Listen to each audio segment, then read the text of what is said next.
Bem-vindos, pessoal, a mais um GRTBcast, o podcast do GRTB. E, como sempre, a gente traz aqui conteúdos novos para vocês. Hoje, o objetivo é discutir a transformação nas empresas, tá? Impulsionada pela tecnologia, modelos de governança, pressão por adaptação e maior complexidade decisória, impactando diretamente na liderança, relação do emprego e o futuro da área de relações de trabalho. Hoje, o episódio ele vai ser um pouquinho mais complexo, gente, porque nós vamos abordar exatamente esse tema que é a governança do futuro, tá? E para tratar desse tema, eu trouxe uma amiga que é cofundadora da empresa Future Hacker.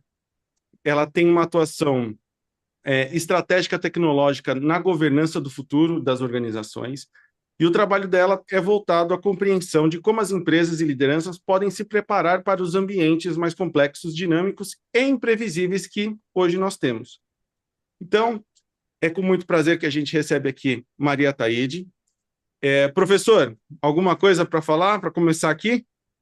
Eu conheci a Maria na semana passada, né? Nós tivemos uma conversa. E o que me chamou muito a atenção, e eu gostaria de poder explorar hoje aqui, é uma visão que ela tem do que está acontecendo já dentro das empresas e uma visão também do que deverá acontecer no futuro bem próximo, né? Isso bate com a percepção de que muitas pessoas estão tendo. Então, essa proximidade dela com o que está acontecendo nas empresas e uma visão muito clara do que poderá acontecer foi o que mais me chamou a atenção e eu gostaria de poder explorar nessa nossa conversa de hoje. Bom, Maria, fica à vontade para se apresentar um pouco, se quiser falar. Muito bem-vinda, muito obrigado por aceitar esse convite. Vai ser muito importante esse nosso papo hoje.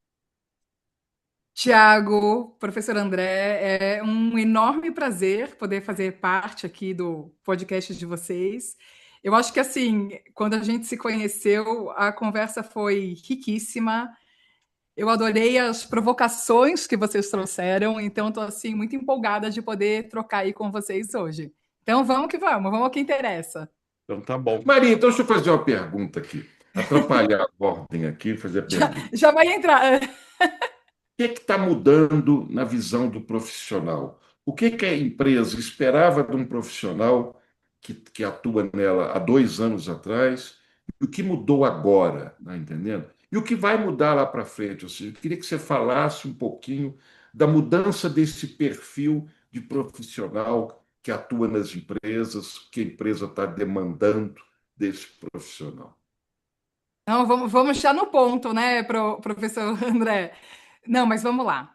É o seguinte, a gente tem um histórico, né? Se a gente for pensar da Revolução Industrial para cá, né?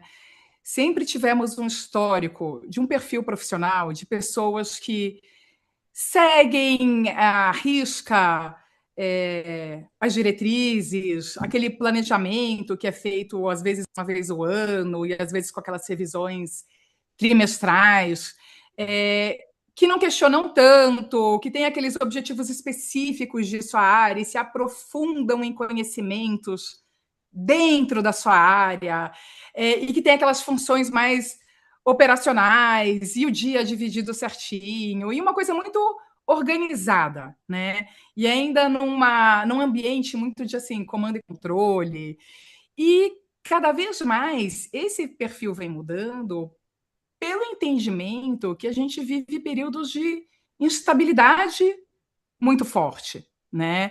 As mudanças são muito rápidas, o desenvolvimento da tecnologia em relação à legislação, às regras, ao jogo que a gente já conhece, ele não acompanha, né? A gente não acompanha essa mudança do que a gente já consegue fazer versus quais são as regras do jogo para se fazer direito. E cada vez mais o que acontece em diferentes mercados afetam o nosso próprio negócio. Ou seja, é muito complexo e você conseguir prever o que vai acontecer é cada vez mais difícil. Né? Aquela velha previsão do cenário pessimista, realista, otimista, já não serve mais, porque são vários cenários possíveis. Né? E como fazer para se adequar a eles? E dado esse contexto, o perfil do profissional muda muito. né? Porque as empresas passam a precisar cada vez mais de perfis mais questionadores, né, que não se conformam assim com o status quo, curiosos, que entendam a importância de se ter um repertório mais amplo do que dominar aquela sua área, né? Dominar o que acontece no seu o departamento. Você precisa estar mais antenado, entender a importância da curadoria de conteúdo para ver o que está acontecendo numa outra área pode impactar a minha diretamente. E também tem uma maior tolerância ao risco, né? Porque historicamente o risco sempre foi tratado como algo a ser evitado, mitigado. Nem sempre falo em mitigação de risco, até no papel do conselho, mitigar o risco. O que fazer para evitá-lo? E o que a gente entende, olhando um futuro cada vez mais instável, a imprevisibilidade está virando regra, né? Cada vez mais rápido, veloz, na qual as informações se cruzam cada vez mais, isso impacta o nosso negócio. Você conseguir tratar o risco como uma vantagem competitiva, ou seja, quanto mais preparado eu estiver para ele, em vez de querer evitá-lo, mas me preparar para enfrentá-lo, mais força eu terei dentro da empresa. Agora, isso tem muitas consequências de operação da empresa, né? Porque aí tem que ter uma cultura mais aberta ao risco, né? Aquela nossa velha cultura de punição ao erro já não funciona mais, ao questionamento, então aquelas hierarquias de repente também não funcionam tanto, a trocar informações não só entre departamentos, mas com pessoas de fora. É uma forma muito diferente de se operar, em que a gente tem uma abertura e flexibilidade para revisões mais frequentes de estratégia, de direcionamento e de caminhos. Eu estou pincelando tudo aqui, professor. Um ponto que você falou aí agora, que você tinha falado antes, e que me chamou muito a atenção, é a questão que o conselho de administração das empresas, eles estão mais de olho no risco. Eles querem evitar risco, eles querem ações para que você consiga mapear os riscos existentes e possa atuar. Isso foi uma das coisas que me chamou muita atenção. E nós, de relações trabalhistas, lidamos muito com o risco do conflito. Mas agora eu achei interessante a frase, o risco do conflito, né? Porque e se a gente começar a tratar o conflito como fato Não, o e não um conflito é risco, fato, mas o né? conflito ele pode criar problemas para a gente. O risco do problema que nasce do conflito trabalhista. O ponto aqui é a gente se preparar a enfrentar esses problemas. Então, assim, se a gente colocar o risco não como uma variável, mas como parte da jornada, né, quais caminhos eu, como um negociador, né, vou tomar, entendendo todas as pessoas envolvidas, eu estou falando com vocês, já vou desenhando meus esqueminhas aqui, né? Mas entendendo todas as pessoas envolvidas, quais são as estratégias de negociação, considerando o risco como uma certeza. O risco ele vai existir, ele não vai deixar de existir. Mas qual estratégia que eu vou adotar para que a gente consiga chegar aonde a gente quer, ao objetivo final, da melhor forma? E essa Basicamente, melhor forma é sempre relativa, né? Porque é para quem, né? A gente consegue fazer alguma coisa boa para todas as partes? Diga, Thiago. Maria, na verdade é trazer o risco como se ele fosse parte do todo, né? É isso. E não mais um problema fora da caixa. É parte da jornada. O risco é parte. O risco, a incerteza, eles são parte da jornada. O ponto é a gente ter a flexibilidade para saber o nosso famoso jogo de cintura, né? Para saber lidar com ele, porque a partir do momento que ele é visto, olha só, né? Quando a gente vê alguma coisa como ameaça, psicologicamente falando, né, a gente retrai, a gente entra numa postura de defesa. Quando a gente vê como parte do caminho, a gente já traça uma estratégia de obstáculo, né? Como a gente vai superar? Como a gente vai trabalhar ele? Né? Coloca ele para dentro, traz para dentro, né? E não é aquela coisa, porque se você quer evitar uma coisa que literalmente não pode ser evitado, porque nem tudo está nas nossas mãos, né? A gente tem o desejo de se evitar, não tem o poder de se evitar. Ele acontecendo, quais são os planos? E uma coisa que eu queria trazer para a mesa até é que, assim, quando a gente fala de futuro, né? Ah, o futuro, como vai ser o futuro? As pessoas normalmente têm essa dificuldade de se ver nele, né? E quando a gente não se enxerga nele, a gente não prioriza tanto essa preparação para chegar lá, né? Então, a gente sempre tenta trabalhar o futuro de uma forma do que a gente precisa fazer hoje para estar pronta para essa jornada. Então, apesar, future hacker, vamos falar do futuro, não, é agora. A gente está falando do futuro agora, do hoje. Porque tem muita coisa que a gente tem que correr atrás agora para se tornar relevante no futuro. Professor, tem uma coisa que a gente sempre conversa, e é da nossa dinâmica, que é o planejamento para a negociação coletiva, para enfrentar não só a negociação, mas até mesmo um ano que vai ser difícil, né? E o que eu observo é que a maioria das pessoas não, elas pulam essa etapa. E aí acho que se encaixa exatamente com o que a Maria está falando, né? A gente tem essa dificuldade de fazer um planejamento do futuro sabendo que isso é instável, sabendo que isso pode mudar a qualquer momento. E aí, voltando um pouquinho no que você falou no começo, do perfil do profissional, Isso. as empresas já estão preparadas para esse perfil, para esse modelo, né, que até vocês, no material de vocês lá da Future Hacker, chamam de sandbox, né? Ou seja, da experimentação do erro, dessa questão de tentar e planejar o futuro considerando o risco. As empresas já estão preparadas para isso? Tiago, antes de eu responder essa pergunta, eu vou voltar ao perfil. Porque eu sinto que eu dei muito contexto e não falei sobre o perfil em si. Então, eu vou falar sobre o perfil e aí eu sigo para a sua pergunta seguinte, pode ser? Pode, claro. Eu acredito que o perfil... Agora, a gente está falando do profissional em geral ou a gente está falando do profissional de RT? Geral. Pode ser geral. Então, tá bom. Eu acho que, assim, as pessoas vão ter cada vez mais um perfil estratégico, tá? Porque o operacional vai ser cada vez mais coberto pelas novas tecnologias, né? Qual que é o risco aqui, né? A falta de entendimento do funcionamento dessas tecnologias, tá? Então, cada vez mais as pessoas precisam ter aquele perfil do que hoje, e desculpa até eu usar o termo em inglês, né? Existe um termo chamado lifelong learner, que é aquele estudante para o resto da vida, né? Não é mais aquela história de você vai lá, faz escola, faz a faculdade e acabou, e de vez em quando pode fazer uma pós ou pode fazer um curso extra. O lifelong learner é aquele perfil da pessoa que está sempre e constantemente estudando e aprendendo, né? Esse é o perfil que vai ser mais valorizado. Porque uma coisa que a gente não pode deixar acontecer é terceirizar a nossa aprendizagem para a tecnologia.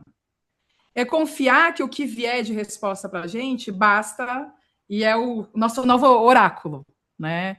É cada vez mais crítico a gente ter profissionais que entendam que tem que estar sempre aprendendo, entender o funcionamento por trás. Eu não estou falando que um líder tenha que aprender a programar, mas ele tem que entender o funcionamento básico para saber fazer as perguntas certas. Perfil questionador, curioso, tá? Isso é crítico, né? Você ter um resultado que vem lá no seu painel de resultados, né, o dashboard, e saber, mas de onde vieram esses dados? Por quem foi colocado? Ele é enviesado? A gente está indo para o caminho certo ou está confiando cegamente? Então, é exatamente esse perfil do estudante eterno, de se questionar, de ser curioso, de ser analítico, né? E o problema aqui é que é um perfil que exige muita educação e existe muito investimento em educação. E é um investimento que hoje a gente ainda não tem no nosso sistema educacional, né?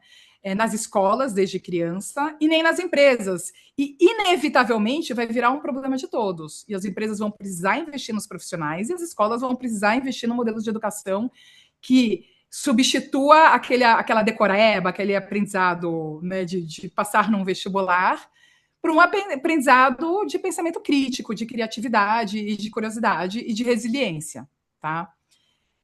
Antes que eu passe para a próxima pergunta, as empresas estão preparadas para isso? Vocês têm algum comentário ou alguma pergunta? Não, eu ia esperar para fazer pergunta, você respondeu, Tiago. Mas já que você puxou aí, por coincidência, hoje de manhã, eu estava conversando com um ex-colega de empresa, onde é que eu trabalhei, que ele continua trabalhando para a pessoa da operação, né? Aí eu perguntei para ele, como é que estão as coisas aí? Está tudo bem, não sei o que mais e tal. Eu falei, André, o que mudou aqui é que nós temos que decidir mais rápido, tá entendendo? Isso. Tomar decisões mais rápidas. Eu perguntei, mas você está utilizando a inteligência artificial? Eu falei, ainda estou tentando, mas não é o suficiente. E uma das coisas que nós conversamos na conversa, e que eu já tinha escutado também, é tomar decisões com menos informações. Isso, Exato. isso está acontecendo dentro da empresa. Então, o perfil é você, eu acho que você falou aí, não sei se agora você foi falando, correr um pouco de risco também, tá É isso. entendendo? Mas o que ele me disse, e eu acho que vai tender a crescer, é você ter menos tempo para tomar as decisões. Menos tempo e fora da sua zona de conforto. Menos tempo e fora da sua zona de conforto. Por quê? Qual que é a nossa zona de conforto, né? Ficar E dentro da eu acho que nossa área. até culturalmente. Desculpa? Não, sair da nossa zona de conforto é ficar dentro da nossa área, é só fazer aquilo que a gente sabe, né? Não, e exatamente. E vamos conversar hoje sobre os ambientes tradicionais de decisão, Thiago. Como ele é? Aquela sala cheia de gente, com os relatórios, e com as apresentações, e com os PowerPoints, e com informações, e com dados, e aquelas decisões coletivas, assim, culturalmente falando, e generalizando, as pessoas têm uma certa insegurança na tomada de decisão, em comprar briga e não falar, não, é isso aqui, essa é a minha aposta, vamos em frente, e se der errado a gente muda. Mas exatamente por uma questão cultural, a cultura do medo, a cultura do erro, a cultura da punição. Está tudo ligado, né? Como uma pessoa vai se sentir livre para se arriscar e para tomar a decisão, nem sempre baseado nos dados que ela gostaria de ter, em toda a aceitação de um grupo grande, se ela não se sente segura, né, em não dando certo, em um erro acontecendo, dela entender que tudo bem, vai ser um aprendizado, não vai ser uma punição, e a gente vai mudar o barco e vai ter a velocidade, a agilidade, a flexibilidade para fazer essa mudança, né? Então, eu acho que essas coisas estão absolutamente conectadas. E aí entra, né, a tomada de decisão. Tem alguns cenários diferentes. Um é com poucas informações, e muitas vezes as empresas elas têm aquele famoso bando de dados, então tem muitos dados, mas que não tem inteligência em cima deles. Então você nem sabe o que fazer com eles e como gerir.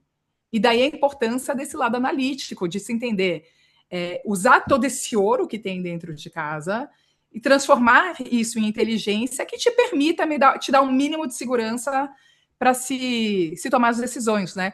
Antigamente era um misto de, né, a tomada de decisão da sua bagagem pessoal, o seu background, né, a sua experiência, a sua bagagem e a sua hierarquia bastavam. Agora a gente está muito longe disso. A importância de você conseguir ter acesso a uma rede de suporte diversa, olhares diversos. E aí, voltando até para o mundo do conselho, né? Conselheiros com bagagens e culturas e perfis diferentes, né? E aqui, gênero é o mínimo, né? Você tem um grupo misto de homens e mulheres, é o mínimo que se precisa ter. Mas a gente ir além do conhecimento de finanças, RH, pessoas, né? Agora o repertório tem que estar ampliado, porque todo o resto que está acontecendo vai afetar o RH, vai afetar finanças, vai afetar, enfim, todos os outros, as áreas tradicionais, né, que os conselhos trabalhavam. Mas é isso. Do Tiago aí. Vamos voltar, né? Então, assim, as empresas estão preparadas? E, de novo, generalizando, não. Né? Porque a gente ainda encontra muito esses modelos de tomada de decisão ainda muito hierárquica, né? Não se tem esses grupos diversos para realmente ter essa troca de informação e você conseguir ter uma participação de todas as pessoas, de todos os níveis necessários para se conseguir fazer a tomada de decisão. Esse ambiente de inovação, que as pessoas entendam que a opinião delas vai fazer diferença, você pode falar, pode dar opinião, pode testar e pode dar errado. E aí, Thiago, voltando, né, que é o que a gente chama de ambiente sandbox, aquele ambiente de teste, que é muito usado em tecnologia. É aquele ambiente separado, seguro, que você faz muitos testes de forma muito rápida, mas você consegue ir corrigindo o processo. E quando está pronto, escala. Né? Então, isso é uma coisa muito importante, que as empresas criem esses ambientes que se possa testar, errar, corrigir, mas ainda tem o desafio 2, que é, e como se escala? Né? E que é um baita desafio, porque para você escalar, você tem que ter uma cultura já estabelecida em todos os níveis, em toda a empresa. E essa cultura mais participativa. Né? Então, esses são desafios atuais, então não estamos falando do futuro, a gente está falando de hoje, mas que eles só têm a aumentar, né? Por toda essa volatilidade, não só a volatilidade e incerteza, mas esses acessos a tecnologias que vêm chegando numa velocidade muito rápida, sem que a gente tenha ainda as respostas que gostaria e desejaria ter para tomar essas decisões. Maria, eu vejo muitas pessoas utilizando a inteligência artificial. Eu mesmo utilizo a inteligência artificial. A pessoa chega, utiliza ela própria, tá entendendo? E facilita um pouco o trabalho dele, tá? Pelo que eu tenho conversado com as pessoas, e se você tiver uma opinião diferente, me fale, tá? A utilização é local, tá entendendo? A inteligência artificial ainda não está integrada aos sistemas que existem dentro da empresa, tá? Onde que você lê uma série de informações. Porque neste mundo em que as decisões vão ter que ser tomadas mais rápido, lógico, pô, mas se você tem, a tecnologia vai poder te ajudar nisso daí, tá entendendo? Hoje, me parece que na gestão da empresa, e aí entra inclusive os conselhos, a área executiva da empresa, isso ainda não está acontecendo. As decisões estão sendo tomadas muito até em cima da experiência das pessoas. Você concorda, discorda? O que você acha disso? Eu acho que esse assunto tem que ser visto com cuidado, porque a gente ainda tem um problema muito importante na frente, que é, eu vou usar um termo que nem todo acadêmico gosta, tá? Mas ele existe. É o letramento. Né? Tem gente que gosta de falar que é alfabetização, mas assim, a gente costuma usar letramento, que é a tradução do literacy para o português. Tá? Eu acho extremamente perigoso você brincar com novas tecnologias sem o letramento necessário, sem o conhecimento necessário. Tá? Ao mesmo tempo que eu acho que qualquer pessoa física deva brincar com a sua IA e usar no dia a dia, e ver como esse uso mais operacional e superficial, como é fácil, e ir quebrando o gelo da tecnologia, quando você traz para um mundo corporativo, tem que tomar muitos cuidados. Né? Número um, segurança. Né? Uma empresa que permita o acesso a uma ferramenta de inteligência artificial aberta não pode permitir que os funcionários saiam subindo essas integrações, né? Dados sensíveis da empresa que podem ser encontrados por qualquer pessoa, né? Então tem que se criar os ambientes fechados,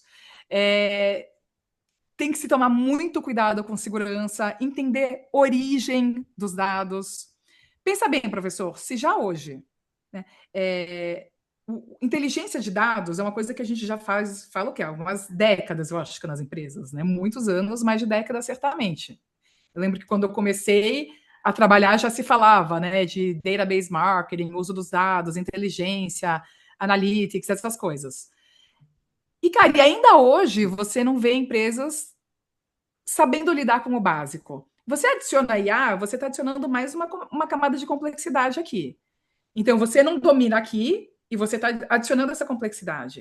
Então, assim, tem que se qualificar os profissionais que estão mexendo nessas ferramentas de forma mais estratégica dentro da empresa. Dito isso, né, eu não tenho dúvidas que o potencial da inteligência artificial vai muito além dessas atividades operacionais. E sim, elas serão usadas num nível estratégico, serão verdadeiros copilotos. Né?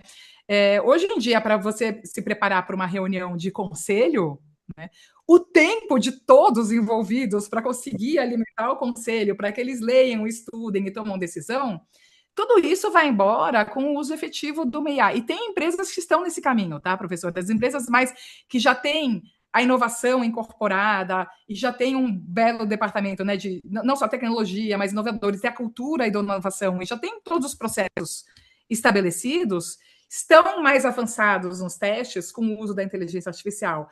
E sim, ela se integra a todos os sistemas, ela puxa todos os dados. Então, assim, não só operacionalmente é fantástico, mas abre caminhos estratégicos que eu acho que assim são os humanos potencializados, né? Mas tem que fazer isso com cuidado, com conhecimento, com educação, ensinando todas as camadas da empresa. É que nem a gente fala sobre cibersegurança, por mais que você invista pesado em segurança nessa cibernética, a maior parte dos incidentes são com os usuários que abrem aquele link que não deveriam abrir e já se espalha na empresa inteira, né? Então, a educação no nível dos funcionários é essencial para qualquer nova tecnologia e incluindo aqui o uso da inteligência artificial. Eu acho que o grande salto que a inteligência vai dar é quando ela ajudar a empresa na tomada de decisão. Tá? Sim, com Talvez até certeza. tenha um pouco mais de ansiedade que isso ocorra, né? E fico feliz de saber que já tem empresas fazendo isso aí. Tem empresa, agora tem maluquices acontecendo também. Mesmo lá nos. Não foi outro dia que falaram da Meta, que a rede de segurança, se eu não estou enganada, ela baixou lá um agente do OpenClaw. Tá rolando agora muito vírus via agentes, né? E não é nem vírus, eles são agentes maliciosos, né? Que já são programados para se instalar no computador sem o usuário perceber. Você automaticamente que baixa já dá acesso a tudo. E eles vão lá, limpam o seu e-mail, limpam a sua conta, eles fazem coisas que você não consegue parar, né? Então, esse uso de agentes autônomos, o tipo de acesso que se dá, da onde eles vêm, tudo isso tem que ser visto com muito cuidado. Mas, de novo, eu não tô nem discordando, professor, eu tô só. Eu acho que a gente vai chegar num nível que a gente vai ampliar a nossa capacidade estratégica, de tomada de decisão, vai ser realmente uma ferramenta que vai nos potencializar, mas que tudo isso tem que ser feito com muito cuidado e muito estudo. Tiago, você ia fazer um comentário, né? Dentro disso que você está falando, tem um aspecto que às vezes a gente fica um pouco preocupado, né? Nós vamos nos tornar reféns, ou seja, sejam as lideranças, seja até a própria administração da empresa, nós vamos ficar refém da tecnologia, ou isso vai caminhar de fato em paralelo para o crescimento? Eu acho que se a gente não cuidar da nossa educação, a gente tem todo o risco de ficar refém da tecnologia, né? Então, e que a dica mais valiosa que eu posso dar, não podemos terceirizar a nossa educação, a nossa qualificação e o nosso conhecimento. Porque a gente achar que vai imputar lá, escrever um monte de dados nas ferramentas e o que eles responderem considera como certo, sem questionar, sem entender o que está por trás e tomar nossas decisões baseadas nisso, cara, aí a gente realmente corre um sério risco, né? Eu acho que para a gente se manter relevante, realmente tem que mergulhar nessa jornada de conhecimento, de questionamento e manter o nosso lado humano, que são as relações, né? O risco acontece, eu acho que vai depender realmente da postura de cada um de nós, Thiago. Ou seja, o que você está falando é que nós temos que nos qualificar, esse letramento, né? Nós temos que qualificar, treinar, desenvolver e saber dominar. Hoje, no nosso IA, no nosso chat GPT, a gente faz algumas perguntas e a gente percebe que a resposta é absurda. Tá entendendo? Ontem mesmo eu estava fazendo, envolver o Papa, né? Eu falei, não, mas o Papa é o Papa Francisco, não é o Papa da memória dele antiga lá, né? Então, agora, quando você está lidando, isso quando a gente lida com problemas pequenos, com questões menores, né? Quando você lida com questões grandes envolvendo toda a empresa, simulações, essa percepção a gente perde, né? Disso daí. E, gente, isso pode ser muito perigoso, né?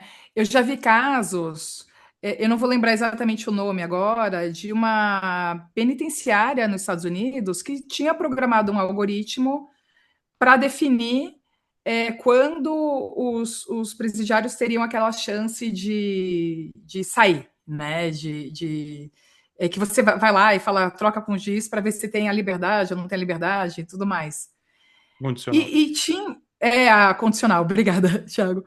E teve uma pessoa, e isso foi graças ao conhecimento dela, que percebeu que realmente tinha uma falha no algoritmo, que ela nunca teria jamais a menor chance de sair de lá, mesmo ele tendo conseguido provar diversas coisas que dariam a liberdade para ele. E ele teve que ir atrás de um argumento contra um algoritmo. Quantas pessoas teriam a capacidade de se fazer isso hoje? Então, assim, como a gente vai... E eu não estou falando que isso é uma responsabilidade da pessoa física, mas é uma responsabilidade das organizações. Né? Tem que se criar áreas para policiar uma coisa dessas. Que algoritmos é esses que estão sendo criados para se tomar a decisão? Eles vão ser justos ou eles vão aumentar ainda mais a nossa desigualdade? Porque, assim, muita gente fala, mas e se o algoritmo for enviesado? Ela fala, mas os humanos são enviesados. Mas pensa no potencial de disseminação das tecnologias. A gente quer exponencializar os nossos vieses, ou a gente quer poder agora identificar, corrigir e ter um sistema mais justo? Né? Deixa eu Então, é um fazer uma papo que rola pergunta. ética. Deixa eu fazer uma pergunta saindo até do que a gente planejou. Existe a divisão do trabalho, certo? Quanto que vai para o empregado, quanto que vai para a mão de obra, quanto que se remunera o capital. Remunerar o trabalho, remunerar o capital disso daí. E isso é um conflito que nós gerenciamos, que nós atuamos, que não vai acabar, mas que existe disso daí. Tá? Na sua visão de longo prazo, do presente e do futuro, este conflito que existe da divisão da remuneração, quanto que eu vou remunerar o capital e quanto que eu vou remunerar o trabalho, está aumentando, diminuindo ou se mantendo? Nossa, que pergunta difícil. Mas remuneração de capital. Mas você diz o que vai para o bolso Do do acionista que vai trabalhador para o gosto do versus o que vai. trabalhador. No fundo, a gente Olha, lida com essa realidade. eu vou te dar a minha resposta, talvez até possa soar um pouco utópica, tá? Mas até no Future Hacker, a gente sempre foi um pouco contra essas visões distópicas do futuro, tá? Então, assim, não é uma direção que a gente segue, porque a gente acredita que visões negativas e distópicas do futuro não trazem as pessoas à ação. E quando a gente mostra as melhores possibilidades futuras, isso empodera um pouco mais as pessoas a se sentirem protagonistas do próprio futuro. Então, isso é só um disclaimer que eu estou fazendo. Tá? Dito isso, tá? Existe esse movimento de pessoas que acreditam nesses novos valores, nesses novos humanos. E a gente fala muito sobre eles, tá? E até depois sugiro, entrando na página do Future Hacker no YouTube, ver as entrevistas com a Ligia Zottini, que é uma mulher espetacular. Ou mesmo tem o Richard, que ele é escritor do livro Elevated Economics, que também fala muito sobre isso. Tem uma série de outras pessoas que seguem essa linha. Que você tem essa nova geração que cada vez acredita mais, acredita menos nas posses, né? E acreditam mais nas experiências e impactos positivos no mundo. E são essas pessoas que vão decidir, elas votam, né, com o dinheiro, né? Aonde eu vou consumir, aonde eu vou usar o meu dinheiro, vão ser nessas empresas, nessas grandes organizações que eu acredito que estejam fazendo um impacto melhor para o mundo. E por que eu estou falando em impacto quando você está me falando de dinheiro? Né? Porque, inevitavelmente, você tem empresas com perfil mais agressivo, cujo objetivo número 1 é trazer o resultado para os acionistas, e você tem empresas que têm uma ideia de impacto social maior por trás e que reflete isso tanto no tratamento dos seus funcionários pela remuneração, como no investimento em projetos de impacto ou qualquer coisa que gire em torno de melhorar o meu entorno e não somente o meu bolso, né? Então, assim, a gente tem essa crença que cada vez mais não porque elas querem, mas por pressão do mercado, possa haver esse reequilíbrio, né? De maior investimento, não só, não estou falando nem de distribuição de lucros, né? Mas de maior investimento nos funcionários, mas também em coisas de fora que, consequentemente, vai diminuir o share que vai para o bolso dos acionistas.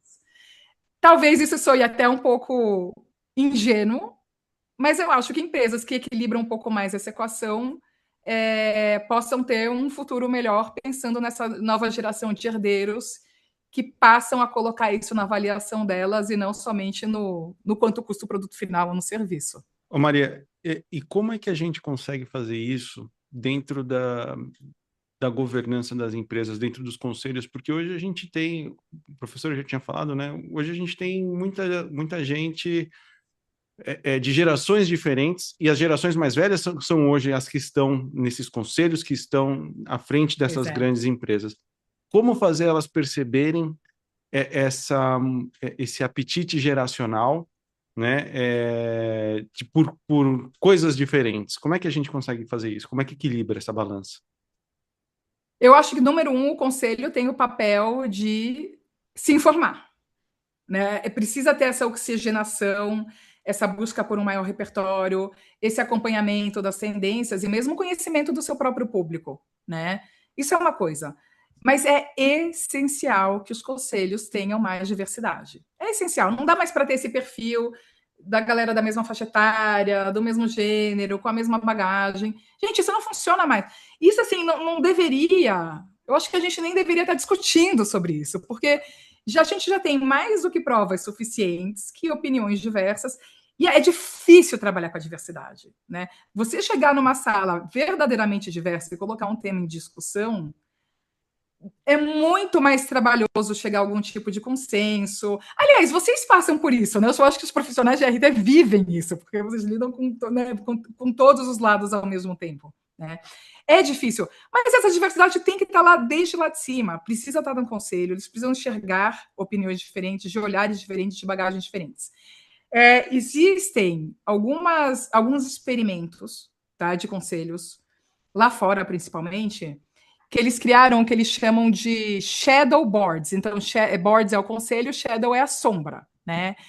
O que eles fazem? Eles pegam um público mais jovem e colocam para assistir essas interações e para participar. Então, eles não são conselhos, mas eles dão assistência a esses conselhos, que é exatamente esse canal para se ouvir esse público mais novo. Então, isso eu já vi acontecendo. E você vê também contratação de, às vezes, mulheres mais novas para fazerem parte de conselho também.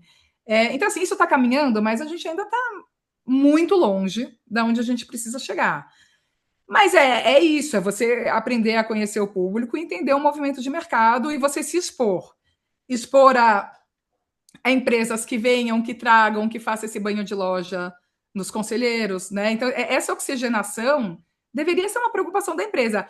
Eu acho que deveria ser uma preocupação do conselheiro individualmente, e nós, seres humanos, como pessoas físicas, queremos fazer o nosso trabalho da melhor forma e nos informar melhor, mas também das próprias empresas que querem entender que os assuntos são cada vez mais transversais e eles vão, inevitavelmente, afetar a sua área, tá? É busca por conhecimento e curadoria.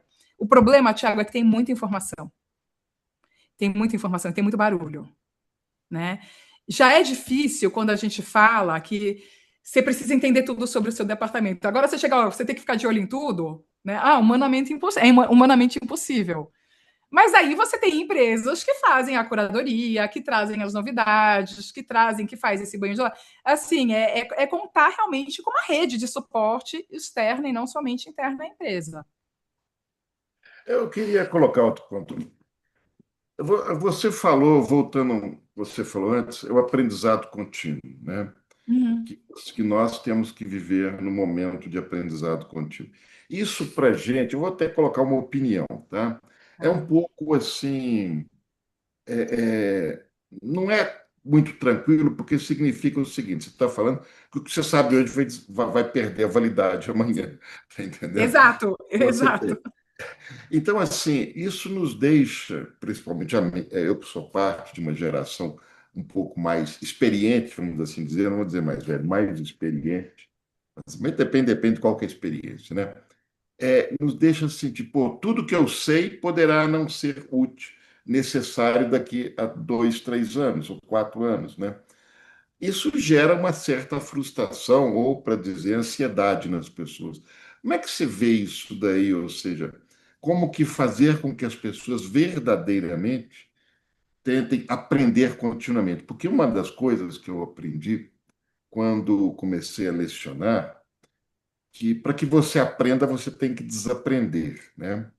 Você tem que entender que aquela forma que você fazia já não é mais a fórmula, né? Como fazer esse desaprendizado das pessoas? Como é que você vê isso daí? É porque ou seja, para mim, o mais difícil quando você lida com pessoas experientes é você apresentar uma coisa diferente que vai substituir o que ele já faz há muitos anos.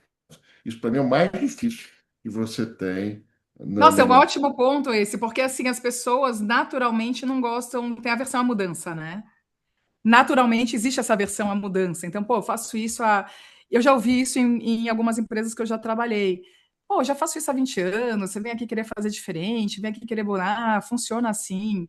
Agora, eu, pessoalmente, né, amo aprender coisas novas, né? O que eu acho, né, quando uma pessoa vê isso de uma forma menos empolgante, como eu vejo que, pô, que legal ficar aprendendo coisas novas e olhar isso mais como uma ameaça do, pô, mas eu tenho que aprender coisa nova, isso aqui eu já sei, eu queria continuar aqui na minha zona de conforto, é o famoso sair da nossa zona de conforto. Tem um ponto aqui que eu acho crítico, que é a forma de se aprender, né? E eu acho que temos muitas pessoas traumatizadas com formas de se aprender que não eram as ideais, né? Eu não estou falando daquele ensino que a gente passou por ele, que é o ensino decoreba, é o ensino de lei, tem que entender e decorar informação, mas é aquele aprendizado, aquela forma de aprender mais leve, mais instigante, mais interessante, mais curiosa. Então, eu acho que tem formas da gente continuar indo atrás, e tem muita, hoje em dia, muita coisa gratuita online, a gente ainda tem esse benefício, né? Que não é uma coisa voltada aos poucos e de elite, vou ter que ir lá para o MIT entender disso aqui e gastar rios de dinheiro. A informação está disponível, os cursos estão aí e está tudo online, mas é entender isso de uma forma prazerosa, de evolução individual, mas é necessária. Isso não tem jeito. Isso não tem jeito.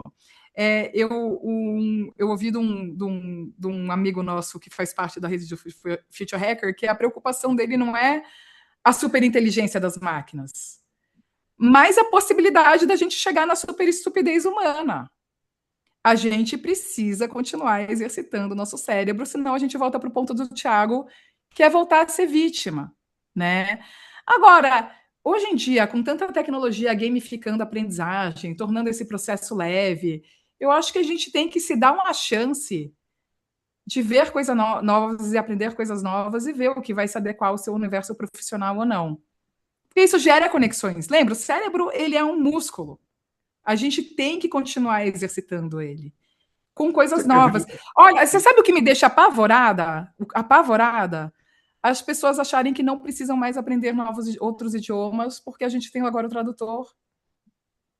Eu acho que ninguém tem a consciência do que a gente perde, né, em conexões neurais e não querer exercitar isso, em querer aprender, em querer tentar, em querer falar e se acomodar e de novo terceirizar a aprendizagem.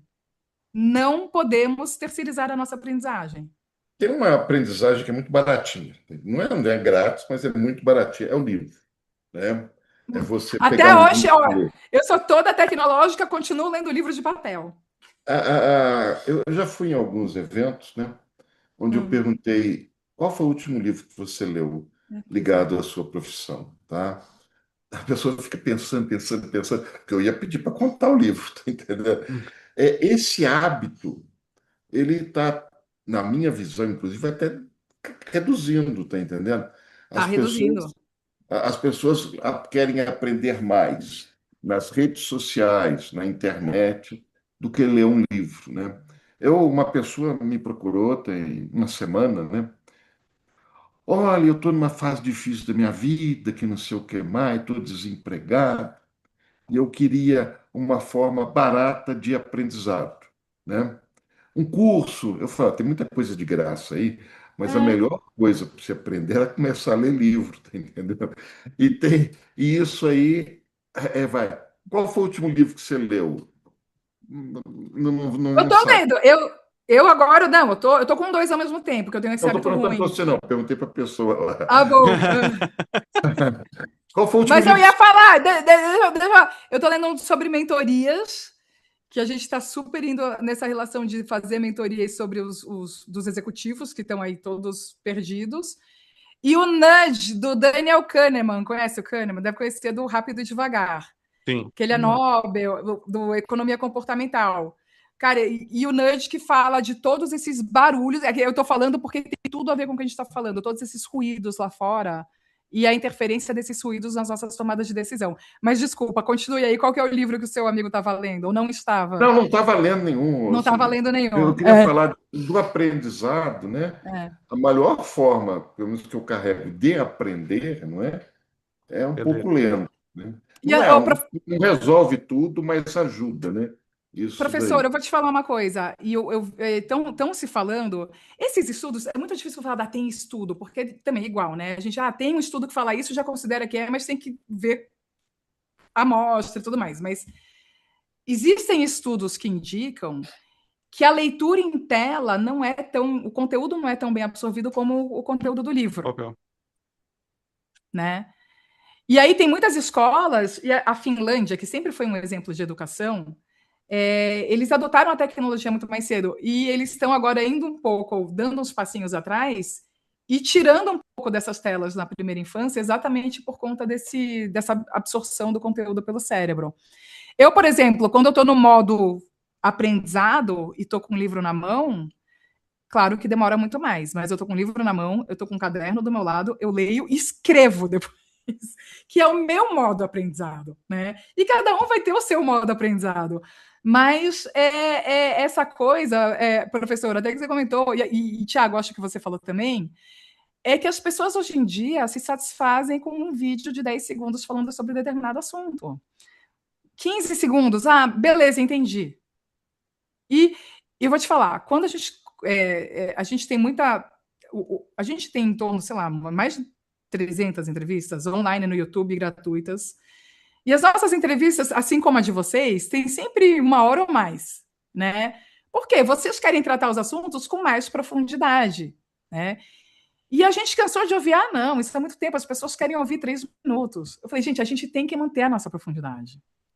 É o nosso dever, assim como vocês, né, da GRTB Cast, vocês estão tirando os, né, Eu recebi, recebi, os- eu recebi um essa é a vídeo. profundidade que se precisa. Você precisa de profundidade, esses 10, 15 segundos, 30 segundos, e Não você ficar traz isso. satisfeito. De novo, continuamos terceirizando, a gente não está querendo ir a fundo, né? E daí as consequências são milhares, além de tomadas ruins de decisão, né? Até né, falando na família, quantas notícias sem pé nem cabeça, que falam, mas nem li, repassei. Cara, isso aí é um desastre. É um desastre porque se as coisas mais óbvias hoje, mais descaradas, as pessoas acreditam e repassam, como vai ser agora que a IA está tão perfeita na elaboração de imagens, de sons, de vídeo? E aí, como a gente vai sobreviver a isso? Cadê o nosso senso crítico? E está cada vez mais difícil acreditar no que ouve e a gente vê. E antes a gente ainda tinha esse conforto, né? Não, para que eu ouvi, mas não, está perfeito. E vai ser pior. Eu Então, recebi cara, um o vídeo, senso crítico, diga. eu recebi um vídeo de uma hora mais ou menos, falando do impacto da guerra no Oriente nas empresas, né? Um assunto que me interessa muito, tá entendendo? Disso daí. Eu peguei o vídeo, entrei no chat GPT e falei, traduz isso para mim aí. Você não tem. E eles tinham acesso ao negócio lá. Aí traduziu para mim. Eu tive a preguiça de ver e pedir para o chat GPT traduzir, resumir para mim daquilo dali, né? É o mundo que está vivendo. E isso acontece, porque quando eu estou vendo jornal também, lendo jornal, às vezes tem umas reportagens muito grandes que eu peço, resuma para mim. Às vezes eu tenho que pedir, resumo detalhadamente para mim, porque às vezes eu resumo demais. tá entendendo? Mas é o que a gente está vivendo. Eu vivo isso daí, ou seja, quando eu vejo coisa grande, eu faço, saio fora disso daí. Como dizem, Mas você Pois prefere. é, O nós professor estamos saindo um prefere pouquinho. esperar virar filme. Quando o negócio é muito grande, eles preferem esperar virar filme. muito bom. Eu queria, entrando já no finalzinho, né? Ouvir de você o seguinte, Maria, que conselho que você daria para os profissionais mais experientes, igual eu, para aqueles que estão no meio da carreira ou para aqueles que estão iniciando a carreira? Porque eu acho o conselho, para lidar com esta empresa do futuro, para lidar, começa a lidar com o próprio presente também, que pode ser presente em alguns países, mas talvez não seja para nós e nem seja para todas Sim. as empresas. Conselho que você daria para lidar com o presente e o futuro? Vai, Tiago. E só para complementar, então aí acho que aí a gente consegue encerrar o todo.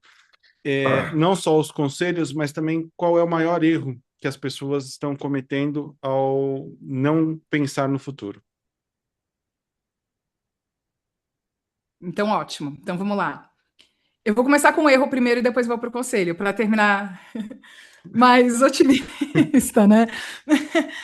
É, o maior erro é a gente não entender que somos protagonistas do nosso futuro. Eu acho que a gente tem muito hábito de responsabilizar todos, né? Então, o problema é da empresa. E até eu vou fazer uma provocação, né? Porque a gente tende muito a falar como a empresa pode se preparar, como a empresa vai fazer isso, como a empresa, né? Quem é a empresa? Né? Sou eu, é você. Quando eu falo que a empresa tem que ser flexível, nós temos que ser flexíveis. A empresa tem que ser. Nós temos que nos preparar. Porque a responsabilidade é nossa, né? Porque o governo, porque é o nosso normal, né? A gente terceiriza. Então, o futuro, cara, o futuro é o que você está fazendo, como você está se preparando. Não deixa acontecer, não deixa a bola ir rolando, né? A gente tem que discutir mais, tem que debater mais, não deixa a lei aparecer, depois é tarde demais e tem que correr atrás e ver que não é justa, né? Se envolver mais. Isso é uma parte que eu peco muito, né? Envolvimento em política. Mas deveríamos. Né? Se eu tivesse que mudar alguma coisa em mim, seria realmente me envolver mais nesse lado. Mas, de fato, é a gente entender que a bola está na nossa mão e que não é ninguém que vai resolver por nós. Tá? Para mim, o maior erro, sem dúvida, é esse. Tá? E que conselho? É ampliação de repertório. Ampliação de repertório. Além, fora da sua zona de conforto. E, gente, dá para começar de uma forma, não precisa ser necessariamente trabalho, né? Vai ver qualquer outra coisa. Porque o curto-circuito, ele vem daí. Quando você vai ver uma coisa completamente diferente. E por isso que essas feiras internacionais, tipo, porque o SXSW, né, faz tanto sucesso?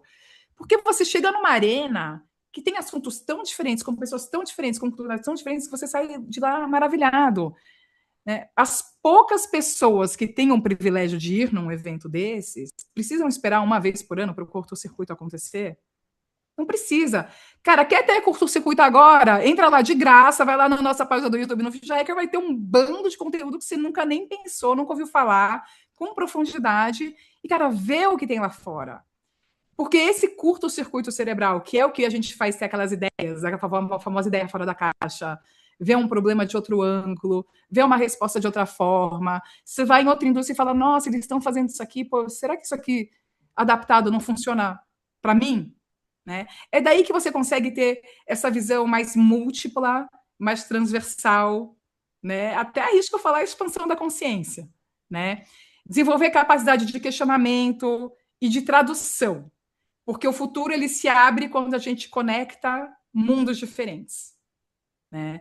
Cada vez mais relevância não vai vir do que a gente já sabe, ela vem da capacidade da gente continuar aprendendo, desaprendendo e recalibrando o nosso valor. E eu vou te falar uma coisa, vocês vão ver que a gente conversa, a gente tem mais de 150 áreas de conhecimento diferentes que a gente já debateu, tá? Quase todas as conversas que eu tenho, não importa o perfil da pessoa e a área que ela atua, o problema raiz, a gente volta no mesmo, que é a educação. Né? E aí vem a educação, não só a educação básica, né? Educação matemática, a gente está falando de algoritmo, a gente está falando de matemática, ó, educação matemática, educação digital, educação midiática. A gente tem que poder discernir o que a gente está vendo, se essa notícia, se é real, se não é real, se eu estou sendo manipulada, se eu não estou sendo manipulada. Né? E tudo isso reflete diretamente na sua vida profissional e educação corporativa. Né? Afinal, somos um só, não somos nós, pessoa física e pessoa jurídica. Né? Tudo que a gente traz do mundo é o que a gente consegue implementar na nossa vida. Então, acho que essas são as sugestões que eu posso dar. Você falou um ponto extremamente importante. Eu queria só destacar, porque foi muito rápido que você falou, tá entendendo? Eu vejo pessoas esperando que a empresa cuide do desenvolvimento dela.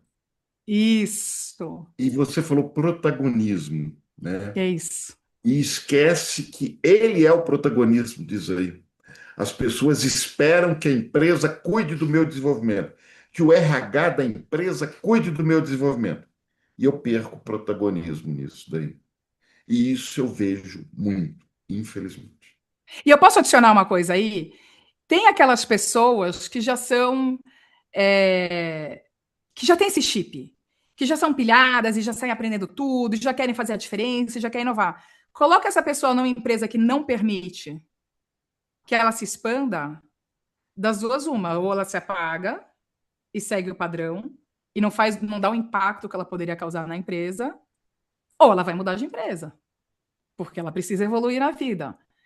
Então, do lado da empresa, é você criar esses espaços para que as pessoas que já tenham esse perfil possam crescer e atuarem como verdadeiros evangelistas, né? Porque isso você vai, por exemplo, você vai, nossa, ele fez isso, que legal, quero fazer também, olha que bacana, ele foi valorizado por isso, olha, isso aqui deu certo. E isso vai se contaminando de uma forma positiva, né?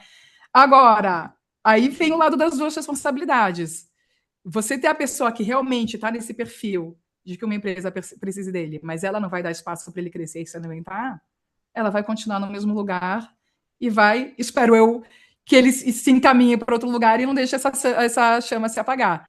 Aí vem os dois lados do nosso protagonismo e da gente estar no lugar que possa evoluir também e que valorize essas nossas qualidades. Muito bem. Maria, muitíssimo obrigado pela sua presença, muitíssimo obrigado por esse papo. Acho que foi espetacular, né? Como você disse, com profundidade, que é o que a gente busca aqui no GRTBcast. Professor, fica aberto para a sua mensagem final antes do encerramento. O que eu acho o maior aprendizado que tem do que eu aprendi é ensinar as pessoas a pensar, tá entendendo? Tem livros que eu leio duas, três vezes, tá entendendo? E quando eu leio a segunda e a terceira vez, né, eu já começo a ligar muito para a realidade em que eu vivo, né? A Arte da Guerra de Sun Tzu eu já li umas quatro, cinco vezes, fora umas leituras que eu fiz de partes do livro, né? E cada outra leitura vai. Então, o mais importante é ensinar a pensar. E o nosso podcast hoje, ele permite que as pessoas, vendo com atenção, pensem mais, tá entendendo? Aqui não foram colocadas questões práticas, foram colocados conceitos, né? E esse é o desenvolvimento que eu acho mais importante. Você pensar conceitos. E mais ainda é aquele cara que está participando, aquela pessoa que está participando, né? E que discorda de algumas coisas que foram faladas aqui, tá entendendo? Porque o discordar é o ato de pensar mais forte daquilo ali. Quando uma pessoa discorda de um conceito, né, é quando na minha visão, ele está mais aprendendo com aquilo dali. Dos nossos podcasts, esse é o que mais permite que as pessoas pensem sobre o que foi dito hoje aqui. Gostei. Adorei, pessoal. Achei o nosso bate-papo super gostoso, provocativo, leve. Adorei esse fechamento também, professor. E não só incentivo as pessoas a discordarem, mas a pôr isso na mesa e conversar, e debater, e tudo bem. E que isso não vire uma briga, que a gente saiba lidar com opiniões diferentes e saiba tirar aprendizados em cima disso. É isso mesmo. Olha, eu vou hoje, não é normal, eu não faço algumas reflexões finais, mas hoje eu vou fazer uma reflexão final que eu acho que é muito importante. Há muito tempo, e eu já disse isso quando fui aluno do professor André, que eu acreditava piamente e continuo acreditando que a área de relações de trabalho é uma das mais importantes da empresa, se não a mais importante. E para nós, profissionais de RT, hoje, depois dessa conversa, alguns ensinamentos, pelo menos para mim, saíram do papel, que é a questão de inovação e de não ter medo de arriscar e de assumir o protagonismo. Eu acho que essas três identidades, né, ou características, elas são importantíssimas. Então, para você, profissional de RT, de RH, que escuta a gente, que nos ouve, pratique isso, ponha isso no seu dia a dia, porque através disso é que a gente consegue chegar em melhores resultados. Pessoal, mais uma vez eu agradeço a todos vocês que nos assistiram, nos ouviram. Logo mais estará disponível no Spotify e no YouTube. Então vão lá, cliquem, compartilhem, curtam. Nos vemos na próxima e até mais. Um abraço, gente. Tchau, tchau.